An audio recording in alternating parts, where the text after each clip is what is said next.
Hello, happy Monday. Welcome to another episode of Love is Your Medicine podcast. My name is Mitch Wright. I hope that you had a wonderful, fantastic weekend with whatever you, your family, your loved ones, those you care about, whatever y'all did. I hope that it was a great weekend, fulfilling, productive, relaxing, all of the above. So I told you all last week that I was recording on Friday of last week just to get back to it, clear my head, tell you all where I've been. And I told you all I would release episode number 18 today, which is my normal release days. I try to do it every Monday, every week. And before I get into the topic, just let me say, I looked at the different stats on two different platforms that I'm on that I broadcast my podcast with. I was blown away, happy with seeing all the new listeners because I hadn't really looked at the stats since the end of March. And I mean, I would like to welcome new listeners in Australia. I have new listeners in the UK. I have new listeners in Germany, new listeners in Russia, new listeners in the United Emirates. That surprised me. I have a new listener in Bolivia, as well as numerous new cities in the United States. So, in France also. I have a couple of new listeners in France. So I am blown away. I am thankful. I am grateful. And like I always say, hopefully you find value in something that I'm saying.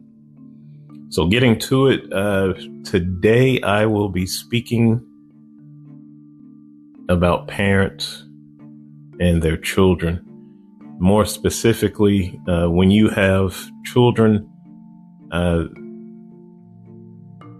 that are going through things, whether it's mental or emotional,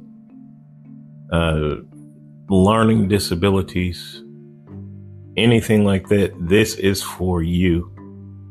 So I am happy that you are here, and let's get into it.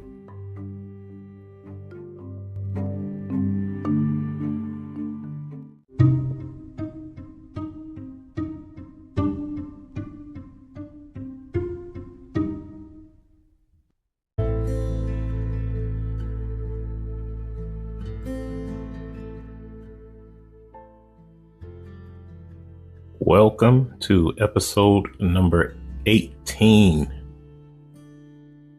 And I, with the help of my lovely wife and our loving daughter, last night, I told them what the premise of this episode would be about. So they helped me narrow down the title that I wanted. And so episode 18 is Parents, Are You Listening? And so let me tell you about how I came about wanting to talk about this topic, because we've been experiencing or going through dealing with our children, different situations, and just learning about them and, having help with counseling and also doing different testing and so forth. And so we found out that three out of the four of our children, they suffered with depressions, anxiety. You go through the highs and the lows of life, and things would weigh upon them. And then also, we have to factor in some learning disabilities as well. And it's things that, we can work with and work through with each other. And some, like I said, have to be help from a counselor. And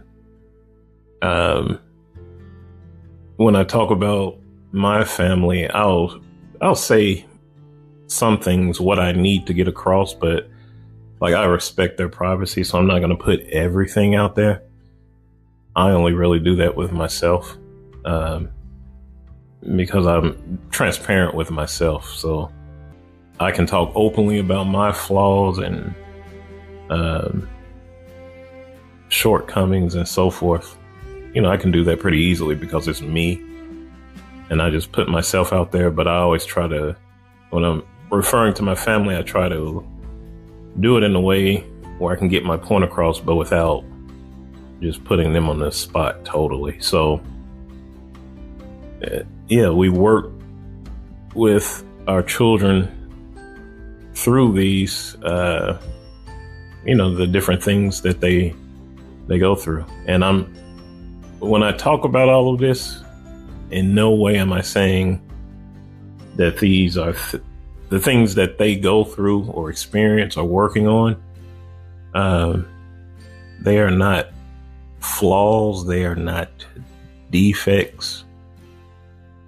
No, like, we're all imperfect. We all have things that go on with us, whether it's physical, mental, or emotionally. That's just a fact of life. And that's a huge thing that Michelle and I try to tell our children, that although at times they may feel alone, or that something is wrong with them, or, no one else experiences these things that they're going through, that, quite the opposite. A lot of us do experience this, and we want them to know that, so that they can always feel open to speak with us about it. So the reason I started thinking about this last week was because I'm scrolling through Facebook, and someone posted a meme, and they were close to the same age that I am. Like, I'll be 54 in October. So someone close to my age, and they posted a meme more or less saying,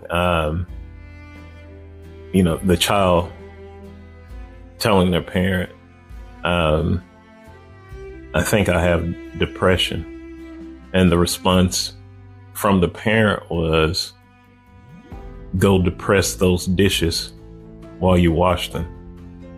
And so I was amazed at all the comments about people close to my age and close to the person that posted that meme. And all the comments were like similar. They were saying, that's pretty much what we were told, to ignore the feelings that you have, to bottle them up. And I'm not saying that's what totally happened to me growing up, because I had, parents that cared for all three of us as we grew up. But things were a little bit different back then. When we were young, in the 70s and 80s, things were a little bit different as we grew up.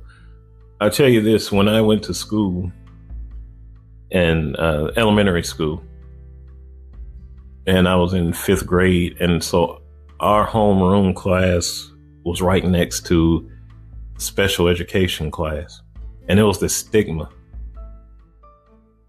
that was placed upon the special education class. And you had all these kids, and we could hear them. Sometimes they're loud, sometimes they're rowdy, or they're playful, and you hear them constantly. And like I said, it was just a stigma back then, and they used a word that's frowned upon now when they describe most of these children. And I told my wife a few months ago, I was like, I said, I'm pretty sure that most of the kids that had this negative label placed upon them and they were put into that special education classroom, I said, I'm pretty sure most of these kids, the more I read and the more I learn and the more we research as we're helping our children, I said, I'm pretty sure most of these kids would probably be like diagnosed with autism.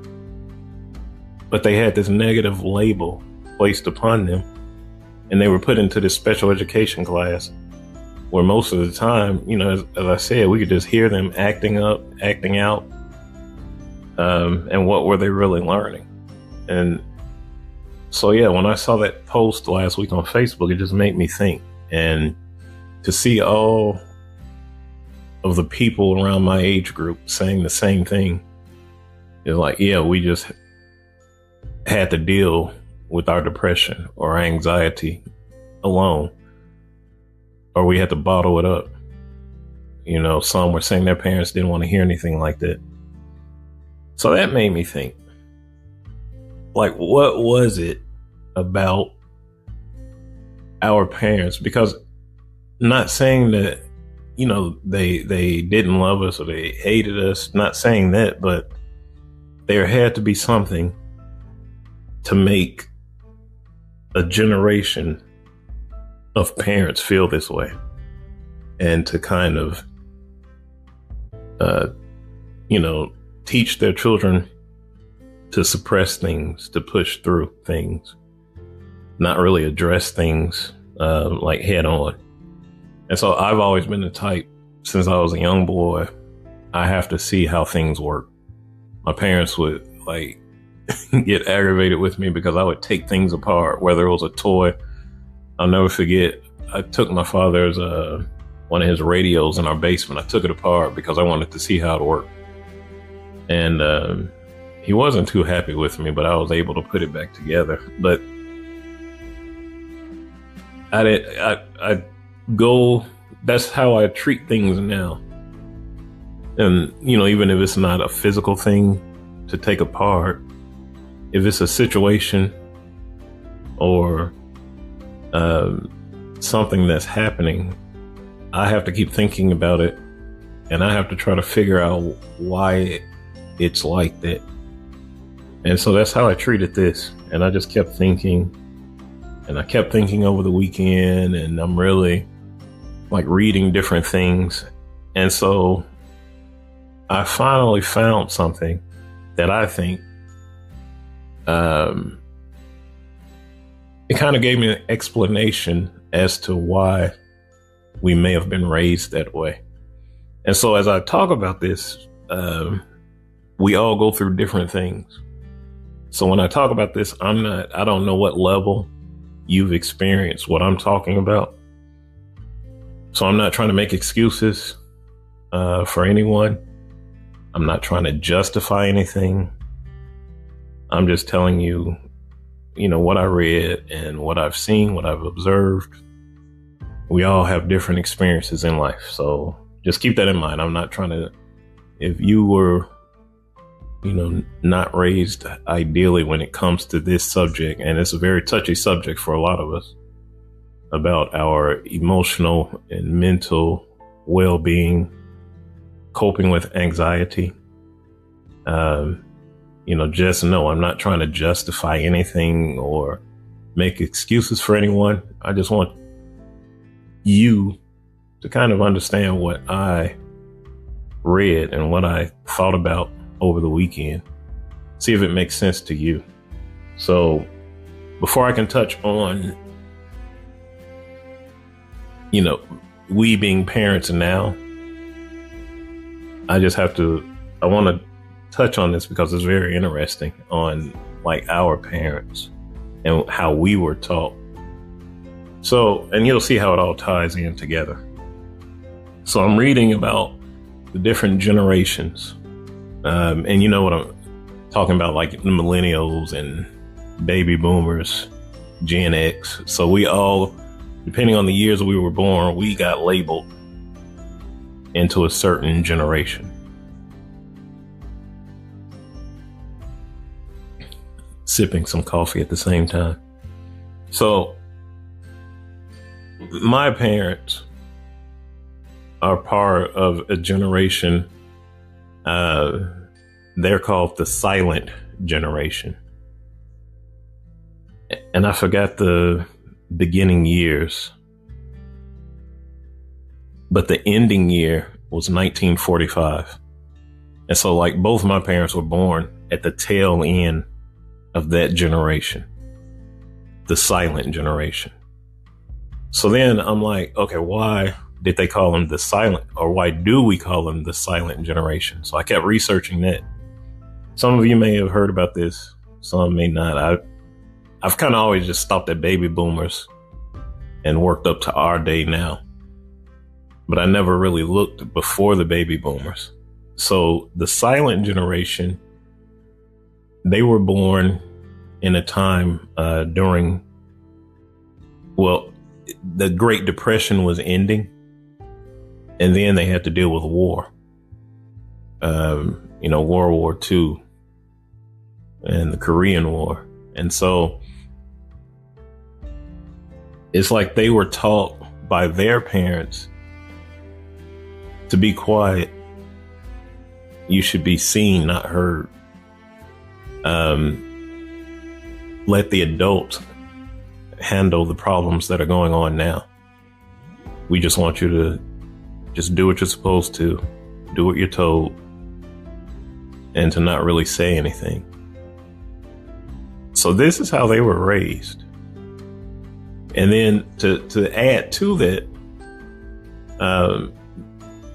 the people in the silent generation, it says as they grew up, they approached life with loyalty, to put your head down, work hard, push through anything. Don't complain. You just do it. Do whatever you're asked to do. If you work for a company, you give them your all. You stay loyal to that company. Now, the more I read, the more I'm like, oh my goodness, that like, it really described my father, because he, as a teen, he got into trouble in Chicago with some friends. And, the police, they pretty much told my grandparents he can either go to jail or he needs to do something with his life, like get in the military or something. Those were his two choices. So he chose to go to the Navy. And so in the Navy, he worked in the communications on the ship he was on. So he did communications and worked with the radios and all that. And he used to tell my siblings and myself, he was in the Navy, and right before the Cuban crisis, like they were about to go there. The ship that he was on, they were about to go to Cuba.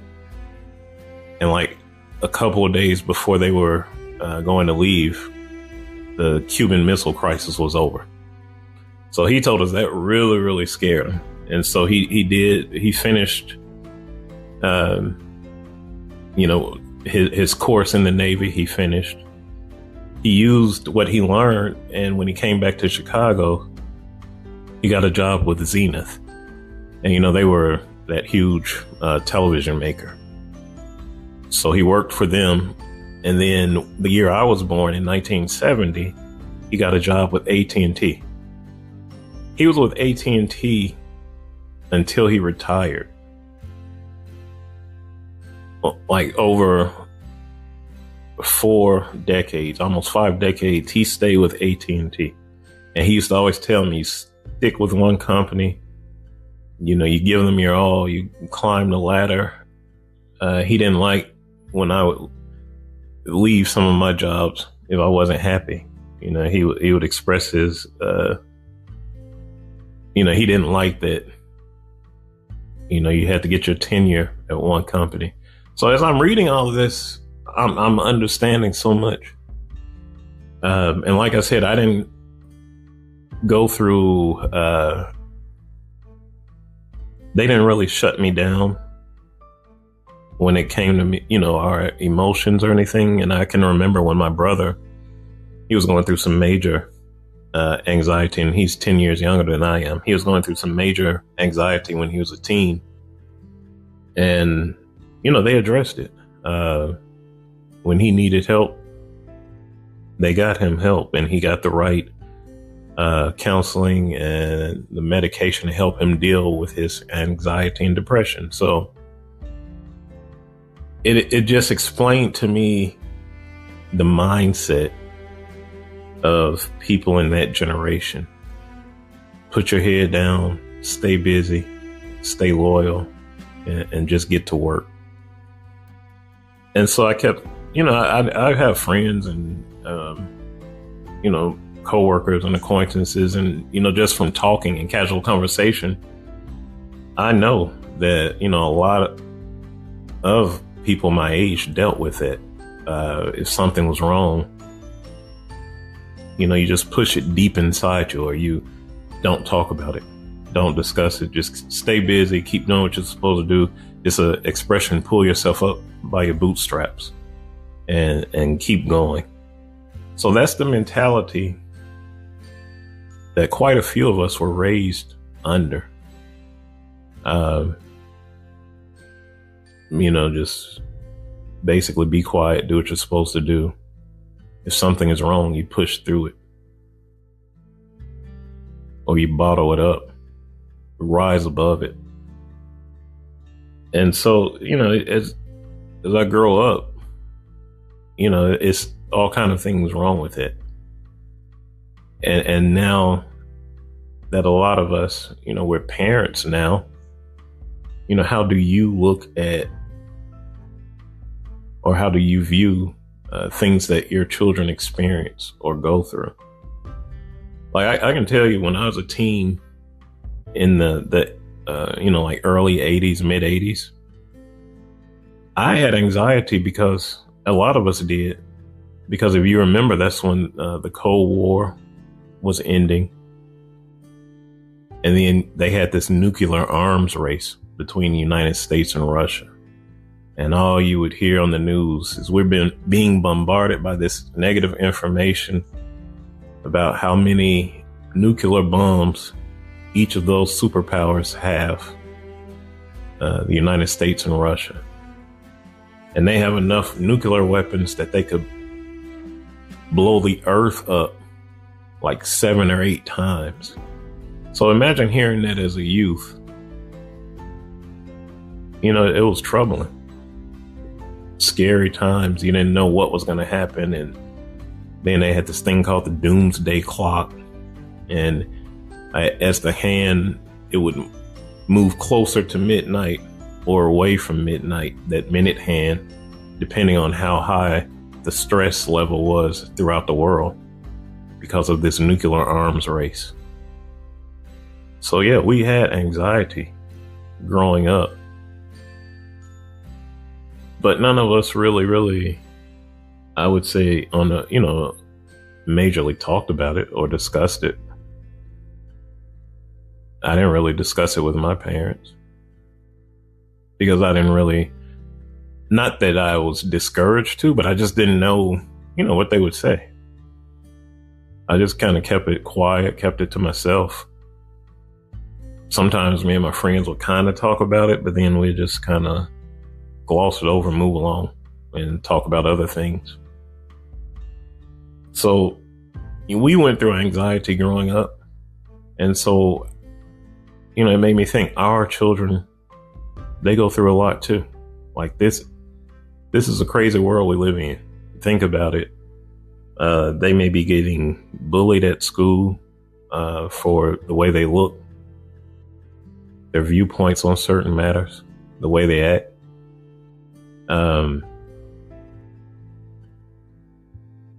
They could have learning disabilities. Whether it's like autism, or maybe they learn differently. We all learn at different paces. What if they need extra help learning or getting a certain point in school? This can be stressful. They may feel like they're different from everyone else. They may feel like, what's wrong with me? Why can't I be like other people? So they have that going on. Then you think about a few years ago, what did we all go through? And it wasn't just where you live. It wasn't just our country, but the whole world kind of shut down during pandemic. And, you had COVID, and you had, they're listening to news and they're seeing things on social media about how people are dying, and not just a few people, thousands, in some places daily. Imagine what this is doing to their young minds. So, we have a lot of children that are hurting. Then it's, what if their home situation isn't ideal? And what if they're, it can come from within the family, discouraging remarks. We have to listen to our children. What if they're going through things? What if someone is, abusing them, or whether that's physically or emotionally? Are we listening to them? Are we seeing signs in them? And if and when we do see these signs, what do we do? Do we try to sweep them under a rug, or bury them, or do we help our children and nurture them? So like I said, I really don't talk about things that I haven't experienced myself.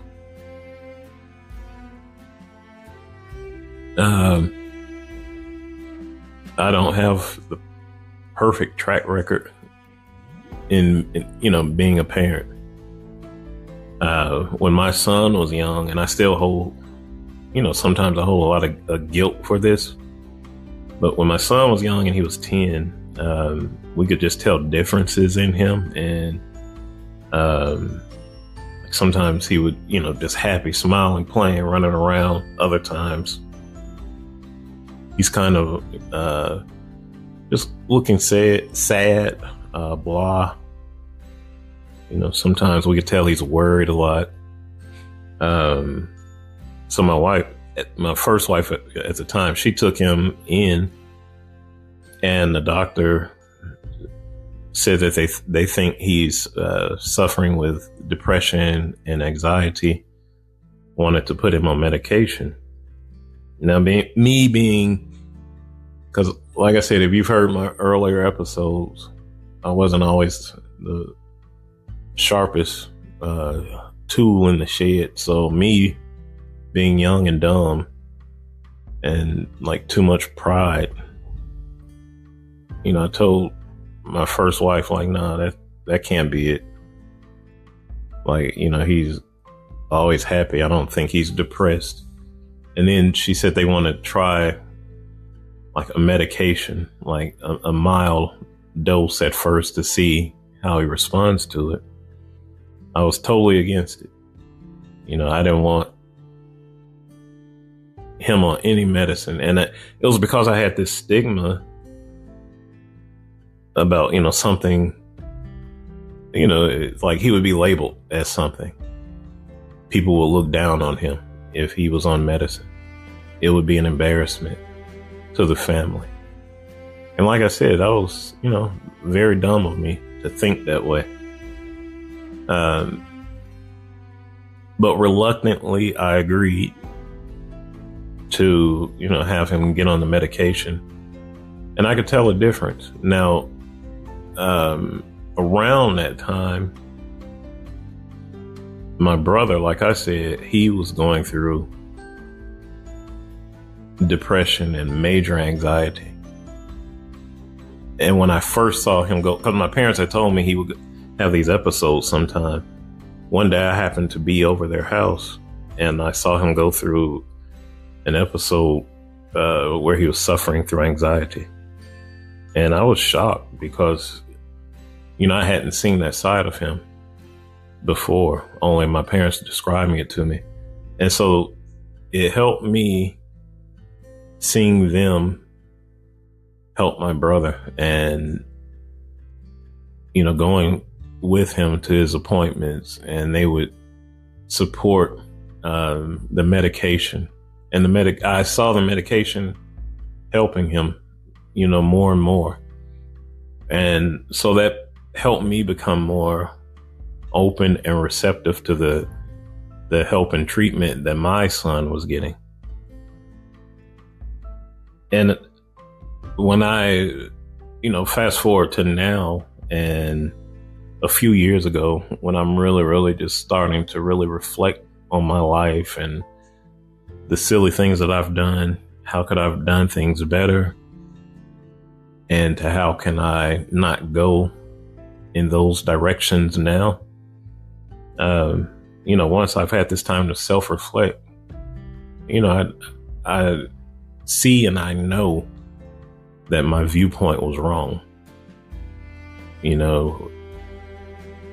To show our loved ones how much we love and care for them, we have to be willing to help them however they need help.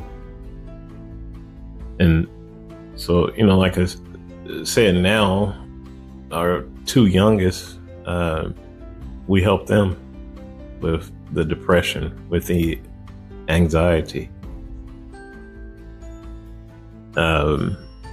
It's just part of who we are. And, I'm constantly telling them, it's just inherited. The depression, the anxiety, they're getting it from both sides of their family. So don't think that you're alone. That's what we're always trying to help them realize. Don't think that you're alone. Don't think that it's just you. Don't think that something is wrong with you. We're all dealing with it. And that's what you need, is a great support system. So if you see signs in your child, behavioral differences, if you're seeing, if you see them acting in a way or acting out or saying things that don't seem right, or if they're flat out telling you how they feel, that's like a cry for help. If they're telling you that they're not happy, that they're depressed, or they always seem nervous or anxious, like, please, by all means, do not ignore that. Like, listen to your children. Something else that I've also learned by, just reading and researching and doing, a lot of self-evaluating. And I tell Michelle this all the time. It's, for me, I have to really show empathy when I'm hearing about someone or learning about someone. And I have to tell myself, even though I'm not experiencing this, or it may be something that I don't fully understand, whatever this person is telling me, this is their reality. This is what's going on with them. So I try to put myself in their shoes and to be empathetic in that way.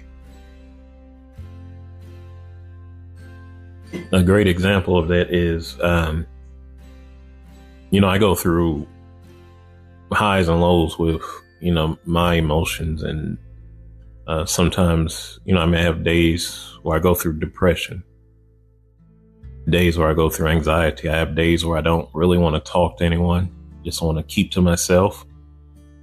And, I have to work on that constantly.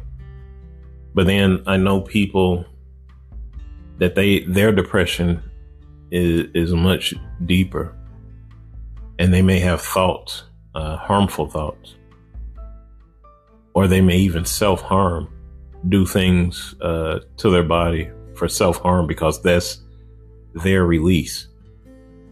Now, for me, and I tell Michelle, it's like I have no thoughts of self-harm, even though I have depression and I go through anxiety at times, or withdrawal where I just want to be isolated or to myself.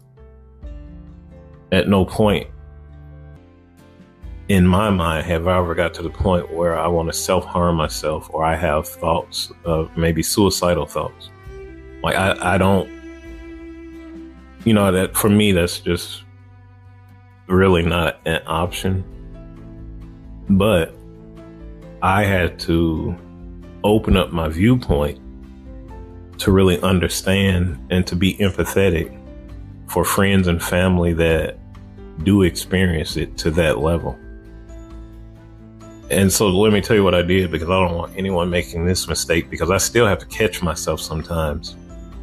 And it goes back to what I started off with being raised by the silent generation. And I feel bad for this, but this will just tell you that we're not perfect and we all have to work on things. And what do I always say here? Day by day. So if we see something we need to work on, we take it and we work on it and we get better day by day. So I found myself at times where I'm either like stressed because I have a lot going on and I need to do stuff. I'm getting things done. And, a loved one would tell me how they're feeling, what they're going through. And I found myself a couple of times just pull yourself together. Like you're being like this, you're in a low because you're keeping yourself in a low. You got to pull yourself out, like think happy thoughts, do positive things. And then I immediately catch myself and, I feel like a jerk. And I really think, and like, I'm not making an excuse, but I just think it's part of what was instilled in me to, do what you're supposed to do, push through it, get yourself up and keep moving forward. And because for me, I'm part of the silent generation. I like loyalty, work hard, do what you're supposed to do. I like that part. But then the other part of me, is more caring. Coming up, I always had questions as to why. Why do we have to do it that way? Why is it like that? Why are certain people like this? Why can't they be like this? Why can't they care for people more? So it's like I have both sides within me. So sometimes, like I said, that part I don't like will come out and I'll catch myself and I apologize to, my family members and just, tell them I'm working on it. I'm a work in progress. But I do understand that if it was that easy for a person to just snap out of depression and pull themselves out, then they would do it and they wouldn't be depressed. But it's not like that, And so what I try to do now is just be a great support system. If one of my loved ones, they're experiencing a low point or a point of anxiety, I just make myself available. I try to make myself available. I try to show empathy and care, try to work through it with them. Now, that being said, Michelle and I both agree that when you're in that point, it's like a fine line of balance. Like you don't want to bully someone with words to snap out of it. But at the same time, we don't leave anyone in our family unit in a state of isolation, because we both agree that that's kind of bad just to let someone isolate themselves, stay in a room all day, lay around, sleep all day. That's just not good. Like, we're not telling you to snap out of it, but at least come be with us. Come sit with us. We don't have to talk about anything. Just be with us. Like, you're not alone. And it's been working out well because when they're ready to open up and when they're ready to talk, they have. And they've expressed to us, what was wrong. We'll ask them gently, is there anything that may have brought that on? Did anything trigger it? And that's what we've been doing. Whatever they are going through, that's their reality. That's real to them. That's what's happening. And so we try to listen to them. We try to make ourselves available. We don't want them to isolate themselves, but we give them that quiet time to think. We give them that space, but we're close by. And, it's been working for us. And I'm the same way. When I get through my quiet points, I want them to check on me. I go through a lot, like emotionally sometimes because, things may come up, something I hear or something I see on TV may trigger memories from the past with me. Or sometimes I have guilt, that may flare up because of how I used to be when I was young and dumb. I remember sometimes the phone, oh my goodness, maybe you have this experience, but I wake up some mornings and I'm doing things on my phone. I'll get a notification that my phone is sending me like photo memories. And so it sent me one morning, and I was having a pretty decent morning. My phone sent me one, like, here's a memory from, I forget how many years ago. And it was my son when he was young. And, he was so happy and smiling. And I looked at it and it just made me like sad and made me, I just went to a dark place in my head. And so what I've been working on, instead of just isolating and just keeping all of this bottled up, I will text Michelle or I will go talk to her. And she was working, and I just kind of texted her a long text and told her seeing that picture kind of hurt me. And I felt guilty because of things I had done and said to him in the past. And, I'm not ashamed to admit I was crying, like looking at the picture. And Michelle helped me a lot that morning and reminded me of, things I had done to repair my son and myself's relationship. And he moved here where we live now and lived with us for a long time. And she reminded me how hard I had worked to show him how much I had changed and the type of father I was now. So, even we as adults, we go through anxiety or guilt or tough moments. And we need people to support us, a good support system around us. And that's what our children need too. They need for we as parents to listen to them, to believe what they're saying, and to work through things with them. They need us as parents to show them that we support them and that we love them no matter what. Whatever they go through, we're going through it too with them in a positive way. Because when we do hear things about our children, whether it's a learning disability or depression or anxiety, we have different type of individuals. Some may believe their children, but they want to sweep it under a rug. Some parents may hear what their children are saying to them. And my daughter, she brought this point up because she's done a lot of research herself. And she says some parents, that they don't believe their child. Oh, I don't believe you're going through that. Or I don't believe you have autism or learning disability. I don't believe it. And then you have other parents who, they're indifferent to it, or they don't want to hear it. Some sadly don't care and just kind of leave the child to fend for themselves. So all kind of different parents out there. I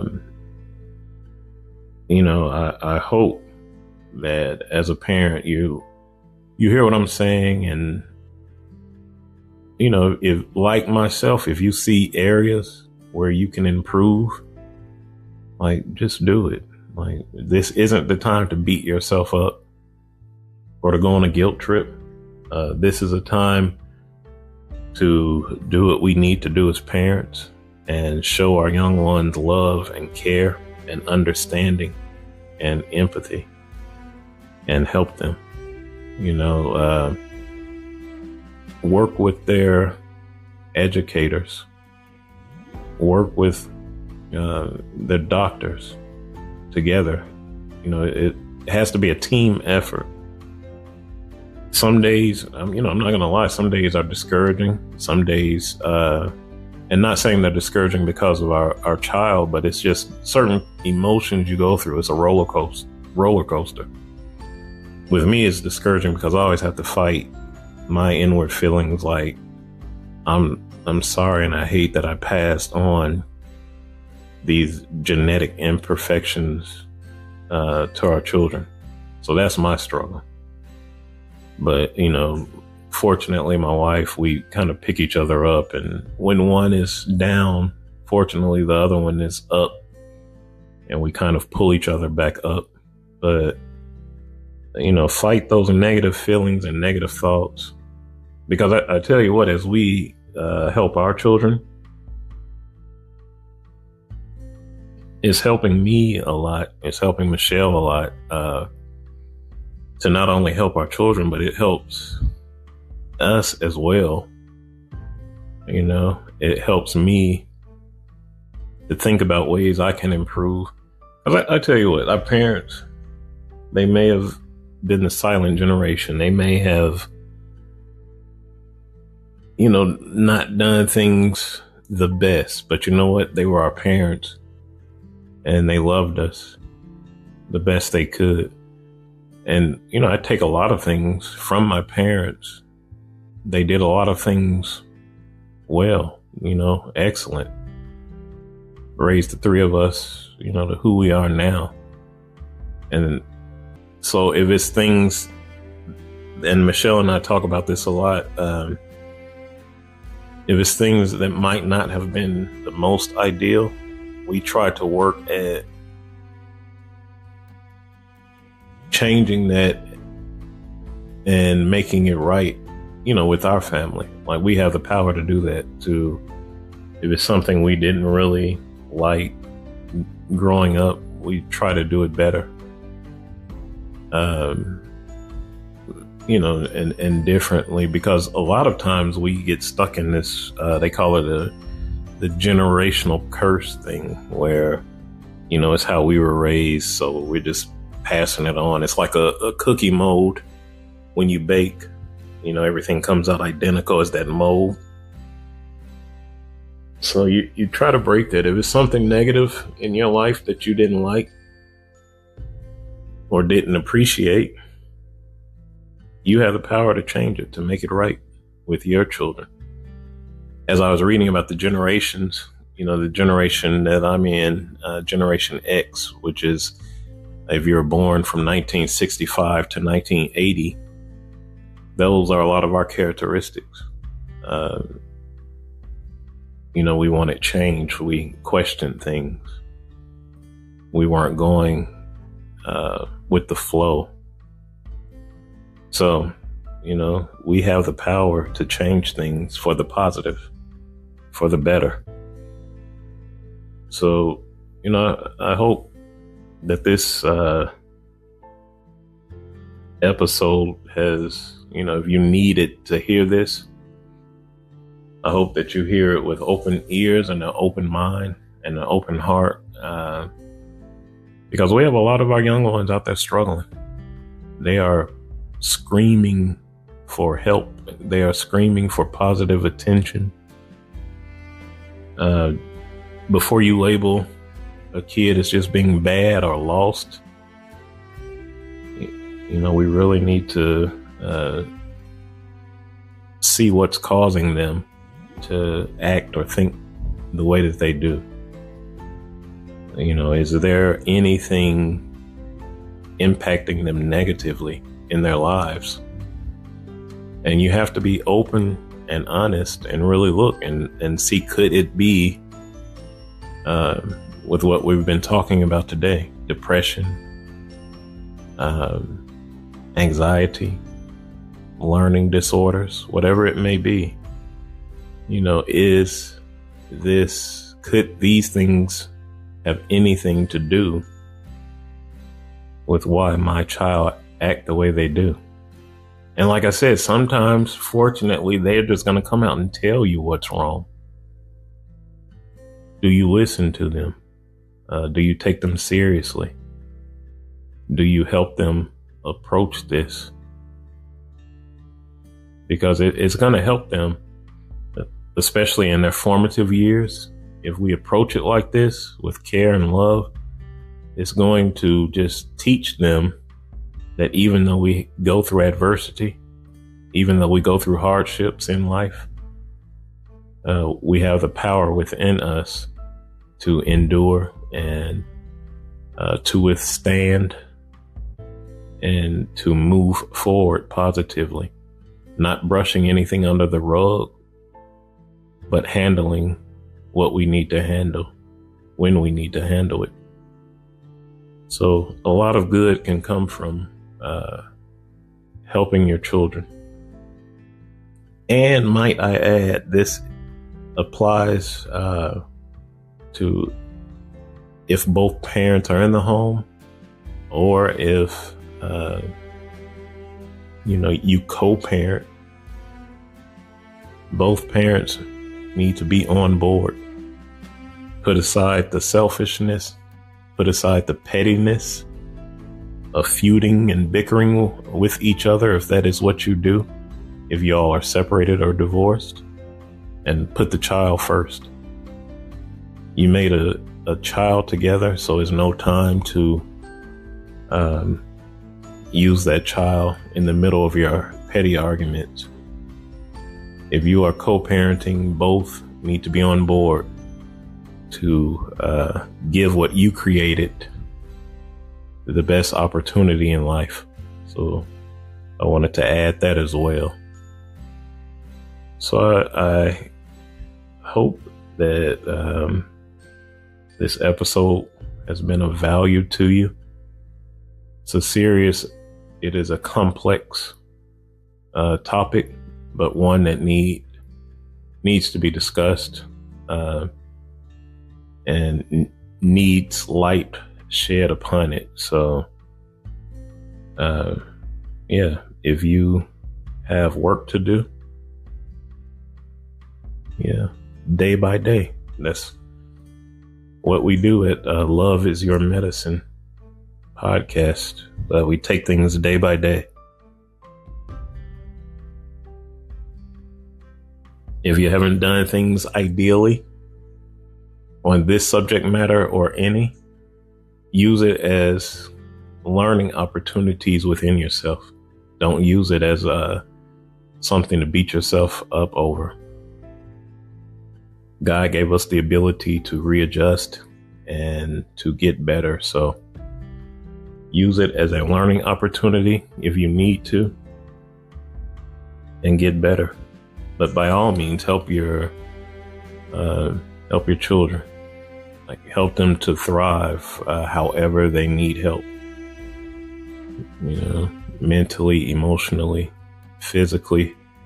Do what you need to do as a parent to teach them how to love themselves no matter what. We all have different imperfections and things that we deal with, things that we cope with. It doesn't make us less of a person. It makes us uniquely different, but we are still wonderful. We are still great, and we can still do and achieve great things. That is what we need to show our children. That's what we need to teach our children. That even though we are all uniquely different, we are not defective. We are not less than, but you are still great. And that's what we as parents need to teach our children. You are still great in God's eyes, and you are still great in your mother and father's eyes. That we still love you no matter what. Just like you accept me and things I go through, your mom and your dad, we accept you and we love you and cherish you. So that is what we need to do as parents. Listen to our children and help them thrive and to grow in their puberty years and adolescence and young adults, and to teach them no matter what they go through in life, that they can endure it and that they can succeed. So I hope this episode has been of value to you. It's something near and dear to my heart, as well as Michelle's and our family. So if you have any comments or questions, please email me at mitchwright7078@gmail.com. You can also message me. I'm on Facebook, Love is Your Medicine Podcast. I am also on Instagram under the same handle, Love is Your Medicine Podcast. And as I was saying in the intro, I thank all my listeners wherever you may be in the world. I am still honored and grateful that so many are listening and downloading episodes. I just want to help as many as I can and let you know that whatever you're going through, you are not alone. And that you need to always keep your self-love, your self-respect, and your self-worth at a high level. And when you do that, you are loving yourself. And when you love yourself, others will love you as well. So with that, I wish you a great day. I wish you a great week. It is the beginning of May. I hope you're having a strong start to your month. And take care of yourself. Love yourself. Go and do great things.